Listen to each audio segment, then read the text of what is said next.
In comparison to old technology aircraft, the flight deck on the A320 is designed to be a comfortable, uncluttered environment in which to work. By using modern electronic display units, the presentation of information to the pilots has been improved. The Electronic Instrument System, EIS, consists of 6 identical full-color display units. The EIS is divided into 2 subsystems. The Electronic Flight Instrument System, EFIS, for which each pilot has 2 displays. The Electronic Centralized Aircraft Monitoring System, ECAM, which uses the 2 displays in the center to provide information on the aircraft systems. Let's look at the EFIS system first. Flight parameters are displayed on Primary Flight Displays, PFD, while navigation data is displayed on Navigation Displays, ND. Outboard of the PFD, there are control knobs to adjust the brightness of the associated PFD and ND, or to turn the display off.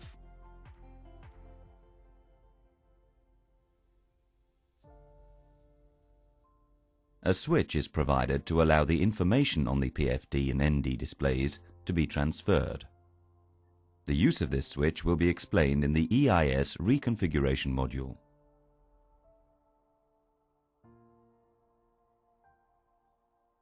The 2 displays in the center are dedicated to the Electronic Centralized Aircraft Monitoring System, ECAM. At this stage, we will simply introduce the ECAM displays and associated controls. In later modules, the ECAM system will be studied in detail. The upper ECAM display is known as the Engine Warning Display, EWD. The lower ECAM display is known as the System Display, SD. It is on this screen that various aircraft system parameters can be viewed by the pilots. As an example, we will cycle through the system pages for you.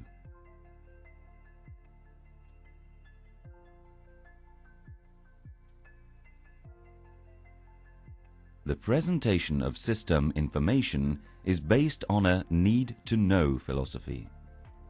This means that only the system information relevant to the particular phase of flight is presented to the pilots.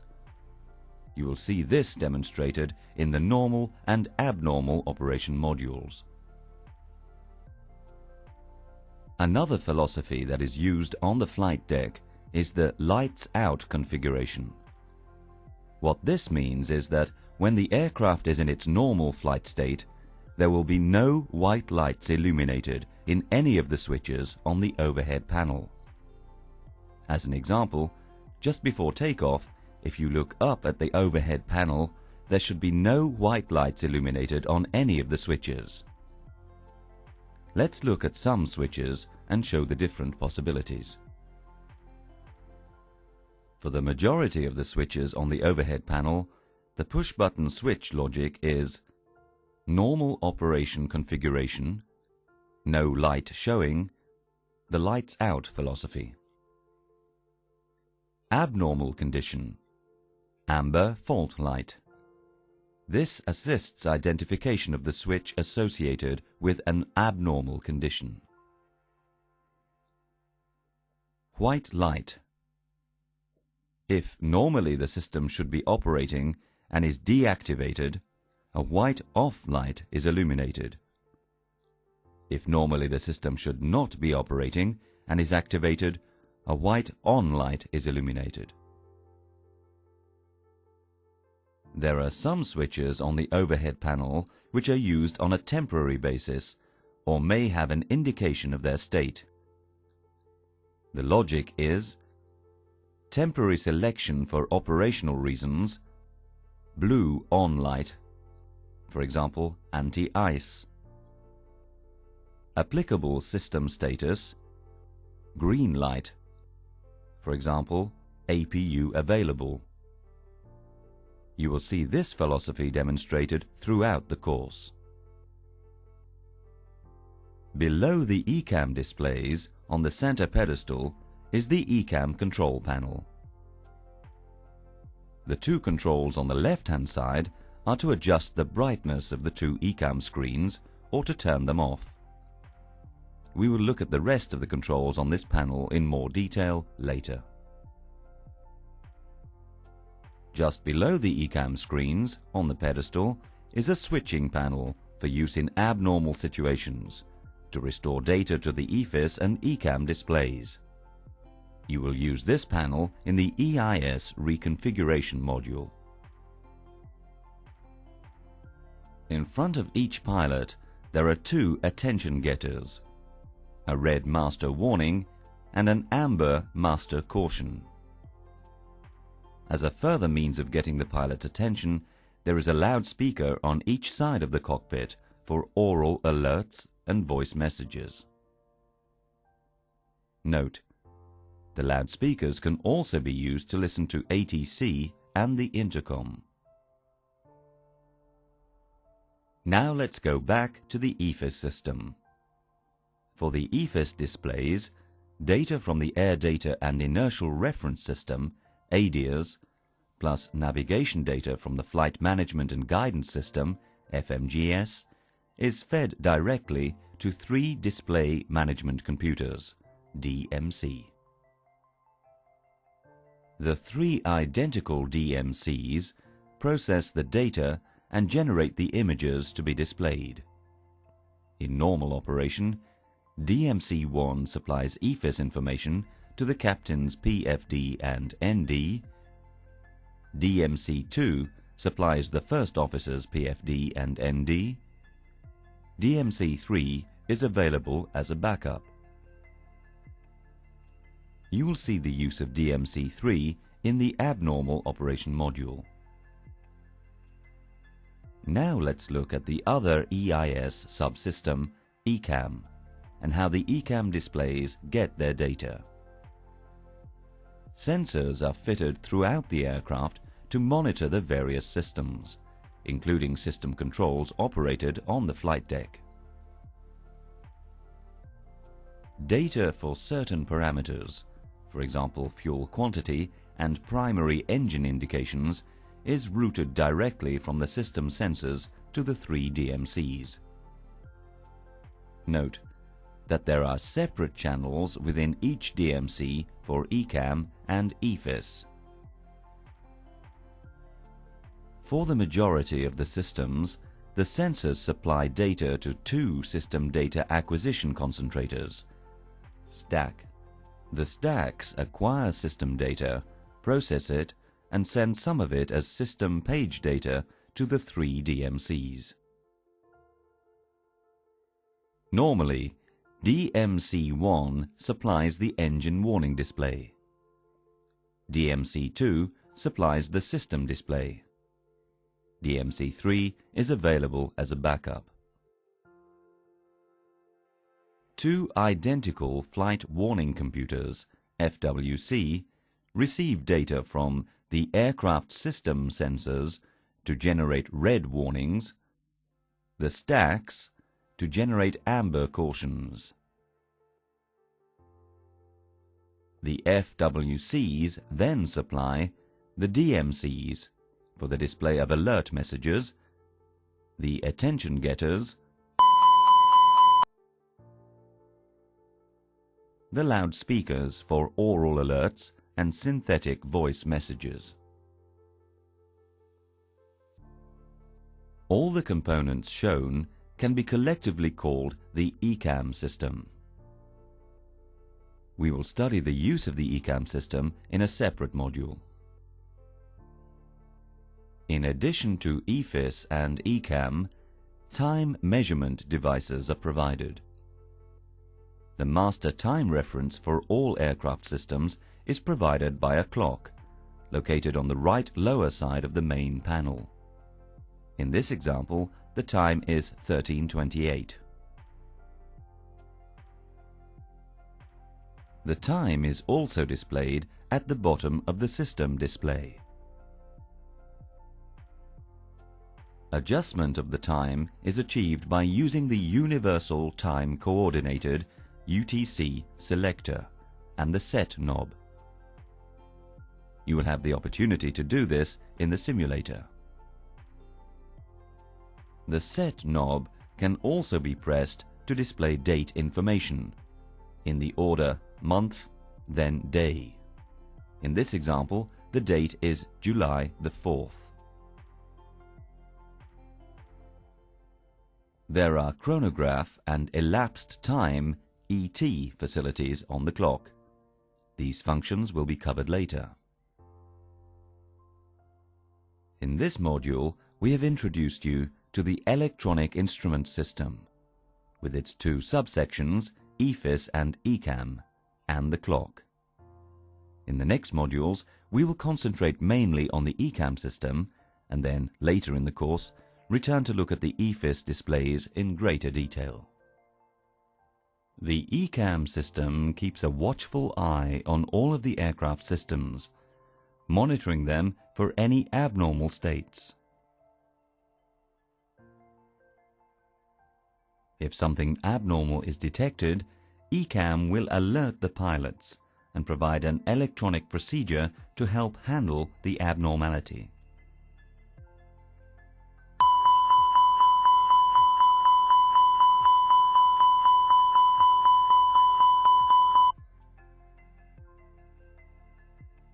The two ECAM displays, the engine warning display and the system display, provide normal and abnormal system information to the pilots.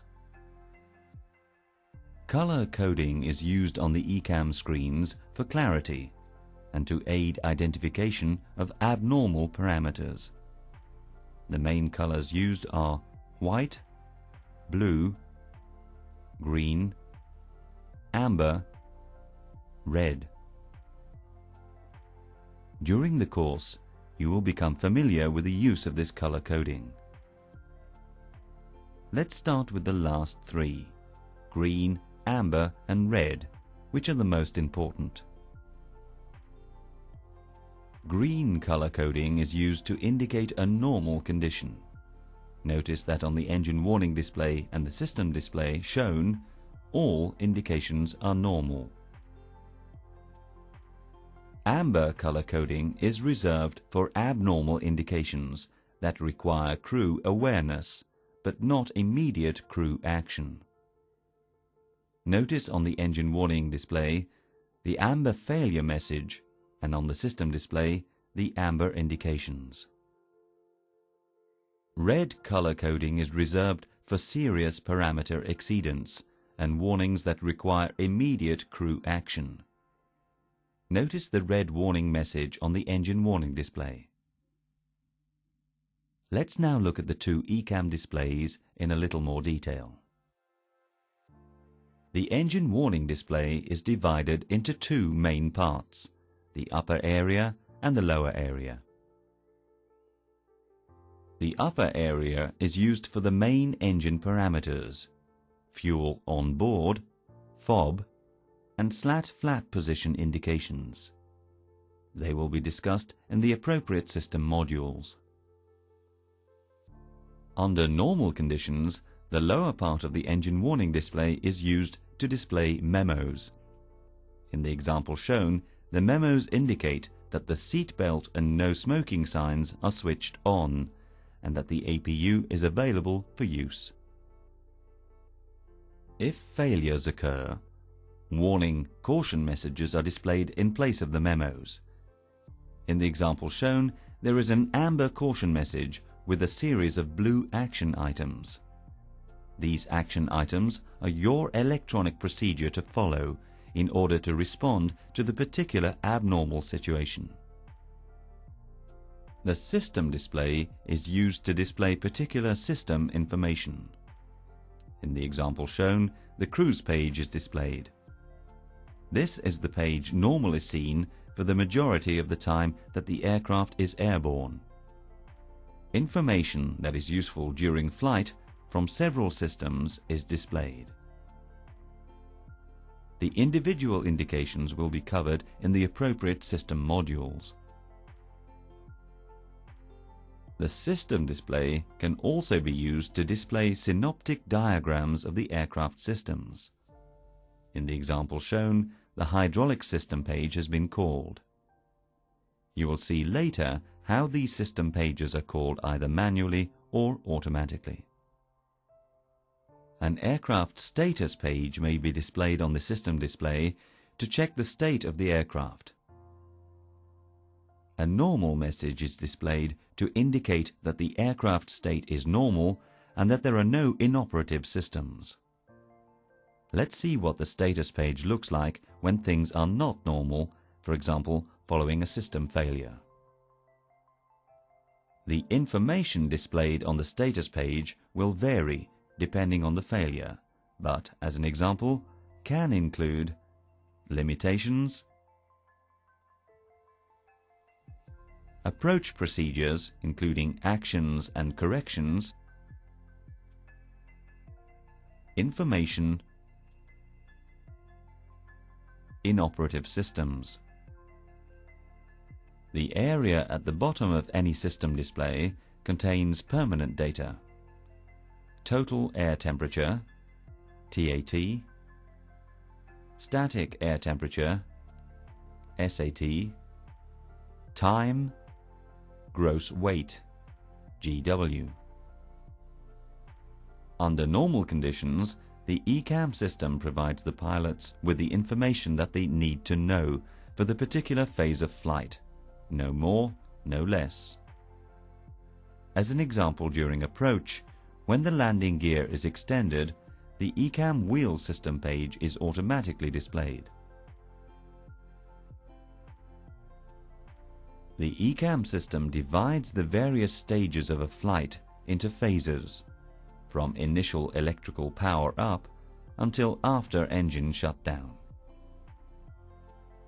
The ECAM system will avoid alerting the pilots unnecessarily during the critical flight phases of takeoff and landing. The warnings and cautions that can be delayed until a less critical phase of flight will be inhibited. We will now look at the different ways that the ECAM system advises you when things are not going exactly right. We will start with a minor advice indication and work up to a major fault, concentrating on the two ECAM screens. If a system parameter, for example an engine vibration level, approaches a limit, the ECAM system will advise you of this by displaying the relevant system page on the system display. The affected parameter will pulse. Notice that at this stage the parameter is still shown in green, since it is still within normal limits. This is known as an ECAM advisory. Now let's look at what happens when ECAM detects a minor system failure. When a failure occurs, leading to a loss of redundancy or loss of a system that does not affect the safety of the flight, for example, DFDR fault, the ECAM system will inform you by displaying an amber caution message on the engine warning display. This type of failure is classified Level 1. At the same time, the two clear keys on the ECAM control panel, ECP, will illuminate. The first action is to ensure that the aircraft is on a safe flight path. This fault only requires crew awareness, so if required, the handling of the fault can be delayed. Normally, the pilot non-flying carries out the ECAM procedure, while the pilot flying is responsible for the aircraft flight path. For this exercise, you are the pilot non-flying. Read the title of the failure. In this case, Recorder DFDR fault.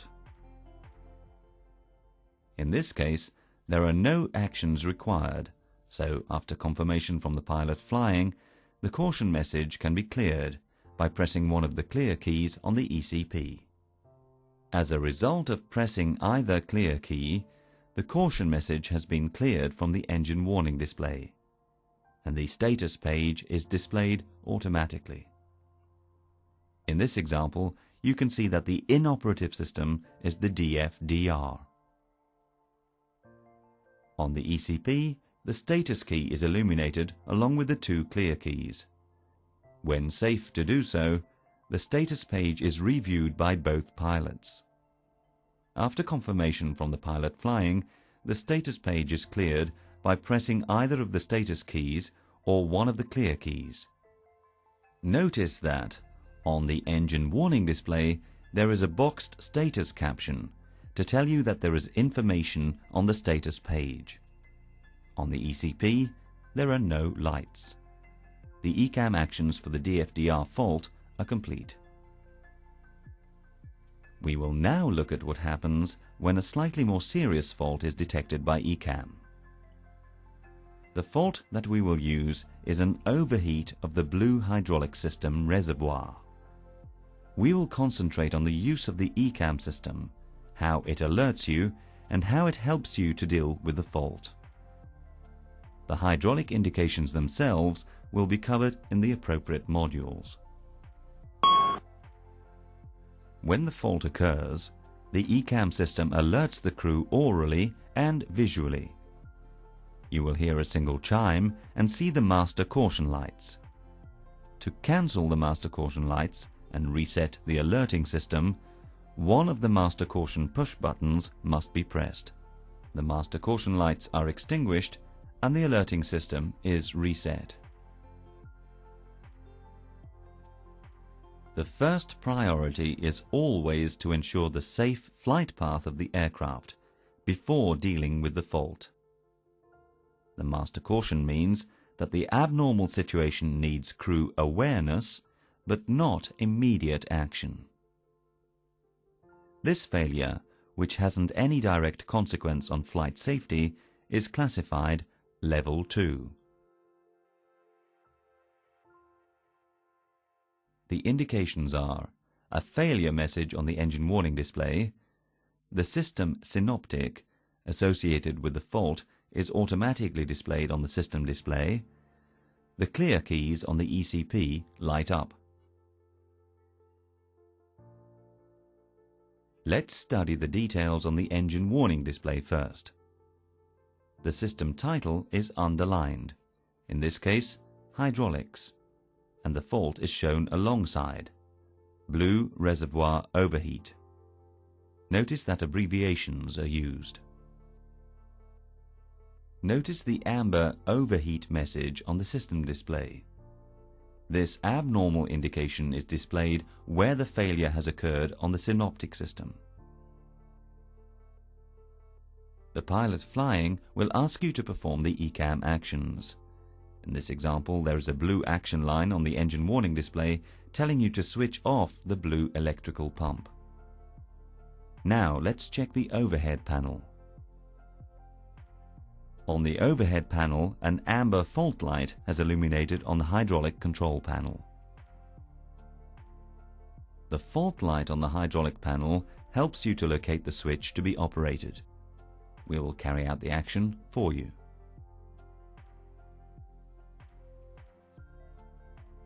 When the pump is switched off, the action line is removed.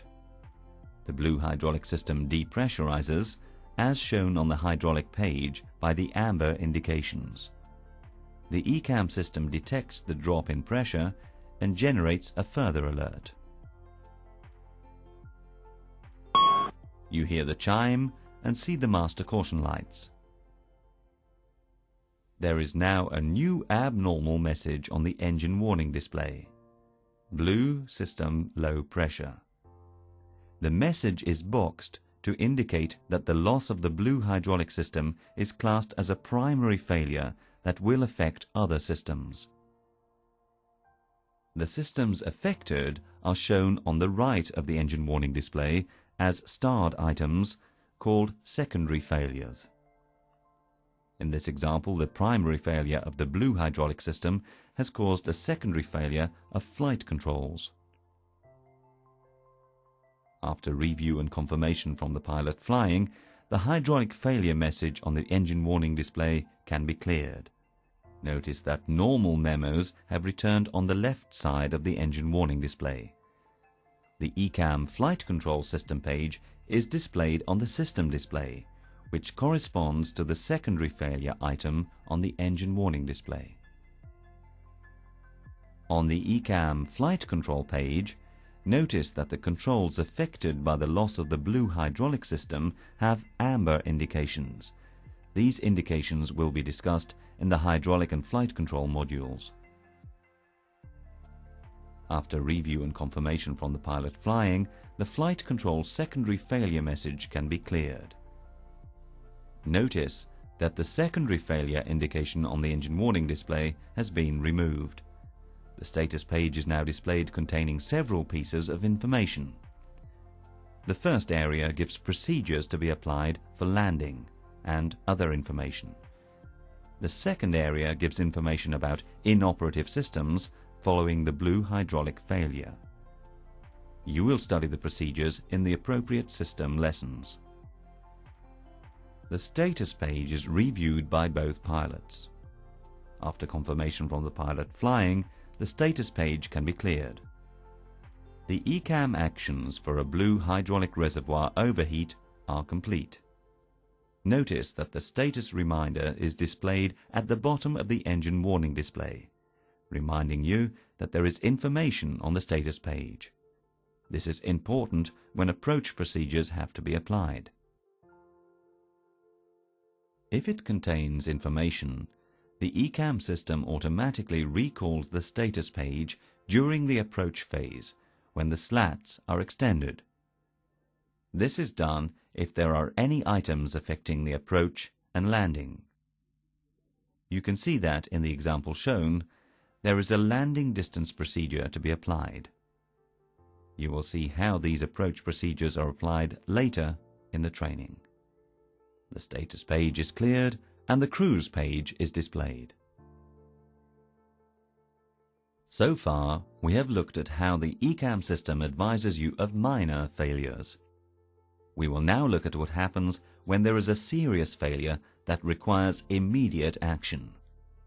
To demonstrate this, we will use an engine fire.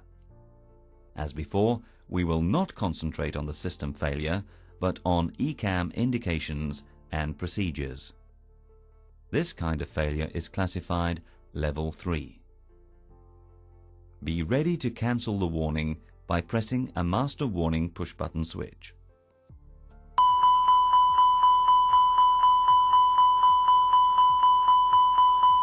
When the fault occurs, the ECAM system alerts the crew orally and visually. You hear a continuous, repetitive chime and see the master warning lights flashing. Press one of the master warning push buttons to cancel the master warning lights, stop the chimes, reset the alerting system. On the engine warning display, the red message Engine 1 Fire and the associated procedure are displayed. The red push button on the fire control panel and the red indication on the engine panel provide confirmation and identification of the affected engine. The engine page has automatically been called on the system display, and in this example, the nacelle temperature is pulsing. Notice that there is a red Land ASAP message on the engine warning display. This means that the fault detected is serious enough to require a landing as soon as possible. The pilot flying maintains control of the aircraft and asks you, as pilot non-flying, to start the procedure. We will do the ECAM actions for you, starting with setting thrust lever 1 to idle. This action would be done by the pilot flying. CF task sharing. Note, when the first officer or captain has to move one thrust lever, the SOP recommends cross-confirmation of both pilots.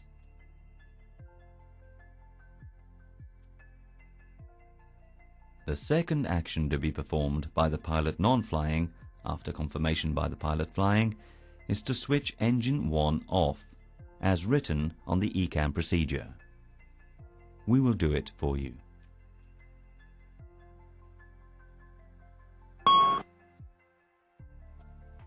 After switching engine 1 off, the engine 1 shutdown procedure is shown on the engine warning display. Notice that the amber caution procedure has appeared below the red one. This happens because you have to finish the engine fire procedure before carrying out the actions for engine 1 shutdown. The ECAM system has automatically allocated priority to the warning. As a result of switching off the engine, there are now secondary failures. The next ECAM action to be performed by the pilot non-flying, after confirmation by the pilot flying, is to push the engine 1 fire push button. We will do this for you. Notice that there is a white line in the abnormal procedure. In this example, there is a delay in discharging the agent to let the engine spool down.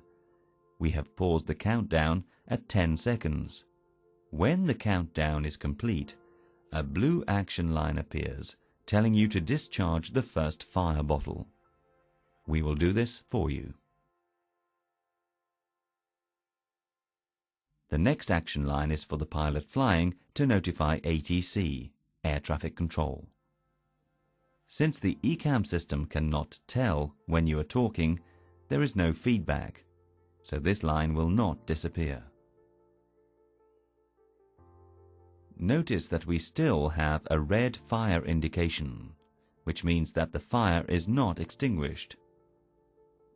Another condition line has appeared, and a second countdown automatically starts. This one is 30 seconds long. We have paused the countdown.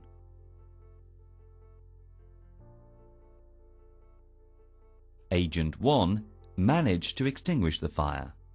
The countdown for Agent 2 stopped immediately.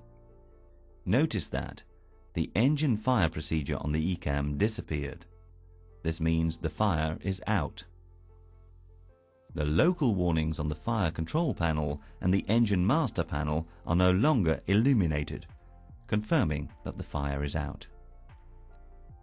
Land ASAP has changed from red to amber, which means that ECAM has determined that the fault is less critical, but still requires a landing as soon as possible. The remaining steps are similar to those seen for an ECAM caution, so we will stop here. You have seen that the ECAM system has provided a smart and interactive procedure to help you deal with a major problem. So far, the messages and procedures displayed on the engine warning display have not been more than 7 lines, so we have had room to display them all.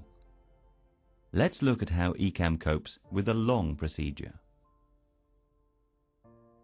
In this example of the indications for an engine fire on the ground, there is an overflow arrow to indicate that there is more information to be seen. For training purposes, we have shown the rest of the procedure below the engine warning display. We will complete the ECAM actions, and you will see the associated line of the procedure disappear.